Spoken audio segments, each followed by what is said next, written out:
Ah oui, le mot licence. Trop de licences ici, trop de licences là. Le mot licence sort de la bouche de beaucoup de personnes depuis peu. Trop de Star Wars, trop de Marvel, plus d'originalité. Il est temps de mettre les choses au point et de raisonner beaucoup d'entre nous. Nous sommes les fans Disney, des rêveurs ayant gardé une âme d'enfant.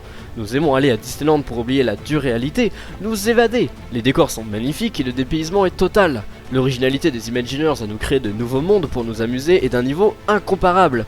Nous adorons parcourir la ville de Thunder Mesa à la conquête de l'Ouest à la recherche d'une pépite d'or, ou encore de se balader dans l'univers des pirates. Mais depuis peu, Disney a racheté deux grands studios. En 2009, Marvel pour 4 milliards de dollars et en 2012, Lucasfilm pour un peu plus de 4 milliards de dollars également. Il fut donc logique que l'arrivée de ces licences dans nos parcs. Mais pour certains, ces licences ne sont pas les bienvenues. Pourquoi ?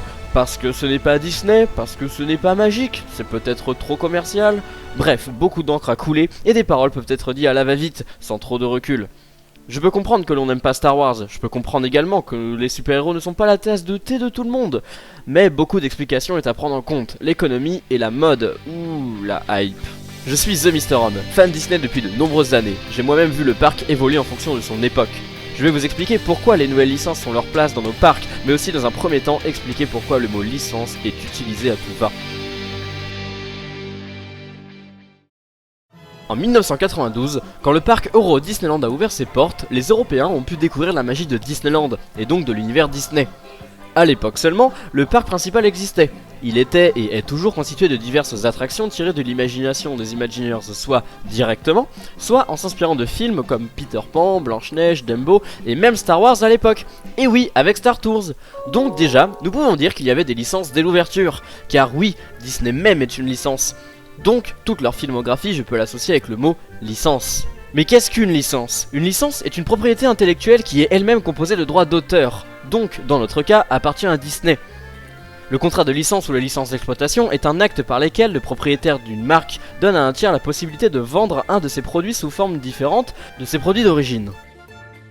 Par exemple, avec Star Wars, la branche Lucasfilm qui appartient à la Walt Disney Company donne la possibilité d'utiliser la marque des films en produits dérivés pour les parcs. Mais on peut prendre aussi exemple des attractions dites originales, comme Big Thunder Mountain. C'est une attraction qui a été développée par Disney Imagineering pour la division Disney Parks and Resorts. Fort de son succès, des produits dérivés ont été mis à la vente dans les parcs. Donc des produits dérivés de Big Thunder Mountain appartenant à Disney, c'est donc une licence.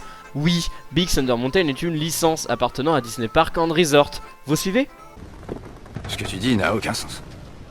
Oh oui, je te vois toi au loin grincer des dents et dire que j'ai tort. Eh bien non, le nom des attractions comme les attractions elles-mêmes appartenant à Disney sont des licences. Tu me crois toujours pas ? Regarde Pirates des Caraïbes, avant les films, il n'y avait que les attractions. Ils ont utilisé la licence Pirates des Caraïbes à Walt Disney Pictures pour en faire un film.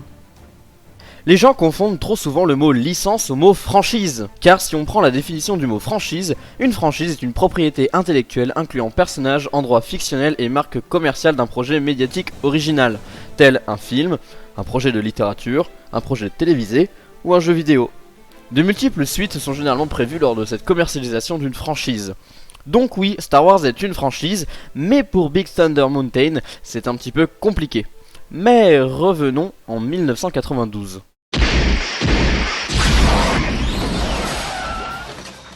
Si nous voulons associer le mot licence pour n'importe quel film produit par Disney et les attractions originales pour les autres attractions, ça donne ça. Pour les films, La Cabane de Robinson, Blanche-Neige, Pinocchio, Peter Pan, Dumbo, La Belle au Bois dormant si on compte le château comme une attraction, 2 fois Alice au Pays des Merveilles et Star Tours. Pour les attractions que l'on dit originales, Phantom Manor, Big Thunder Mountain, Pirates des Caraïbes, le Carousel, Small World, le Visionarium, Orbitron et Autopia. Donc déjà à l'époque, les films étaient plus importants que les attractions dites originales. Plus tard, Disney a choisi de mettre plus de franchises dans leur parc, et chez nous aussi, avec l'arrivée de Buzz, Indiana Jones ou encore le pays des contes de fées. Et de nos jours, les attractions basées sur les films sortent de terre, la transformation de Space Mountain en Hyper Space Mountain, et je vous rappelle que c'est du provisoire, Toon Studio, Toy Story Playland, Ratatouille et j'en passe. Mais pourquoi les franchises arrivent-elles en masse dans nos parcs ? La faute, ce sont les guests, car le guest, quand il vient à Disney, il veut retrouver la magie et l'aventure des films à Disneyland. Quand le guest est plongé dans Buzz Lightyear Laser Blast, il est plongé au cœur des films Toy Story. Il connaît les films, l'histoire et surtout les personnages. Alors que dans Phantom Manor, il ne se pose pas trop de questions de savoir l'histoire et se laisse regarder les différents tableaux qu'on lui propose. Dans une période où le guest veut voir des films et des choses qu'il connaît, les autres parcs l'ont très bien compris, comme le Futuroscope avec des franchises tirées de films ou de jeux vidéo, ou encore son concurrent direct dans le monde Universal Studios. Ce serait complètement débile à Disney de s'en priver, vu le potentiel qu'ont les franchises telles que Star Wars et Marvel. Bien sûr, il faut le faire, mais il faut savoir comment le faire.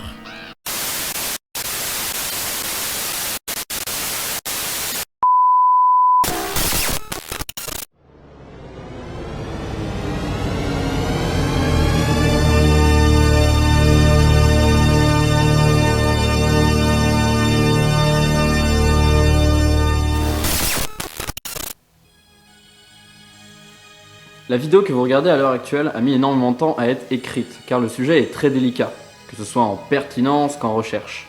Dans le script de base de cette vidéo, je vous avais demandé d'imaginer où mettre la licence Star Wars dans notre resort. Bien sûr, ne pas créer un land Star Wars, ni une nouvelle grosse attraction révolutionnaire, par souci de budget. Il faut donc faire des choix de rethématisation, etc. comme à l'heure actuelle avec notre Hyperspace Mountain. Oui bon, j'avoue, c'est pas une grande réussite, mais le principe est là. Maintenant, grâce aux 2 milliards d'investissements, plus besoin de bricoler des lands ou quoi que ce soit, le land Star Wars, Frozen et aussi Marvel va voir le jour dans notre parc studio.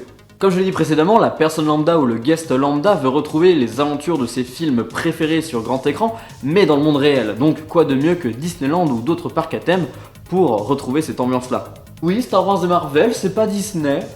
Et pour répondre, George Lucas lui-même a créé la saga Star Wars pour en faire du merchandising de masse. Star Wars est une immense pub, certes très bien réalisée, pour des produits dérivés. Et c'est qui maintenant le roi du merchandising tiré de films ? Oui, notre chère entreprise Disney. Disney est le roi du merchandising là-dedans, on ne peut pas le nier.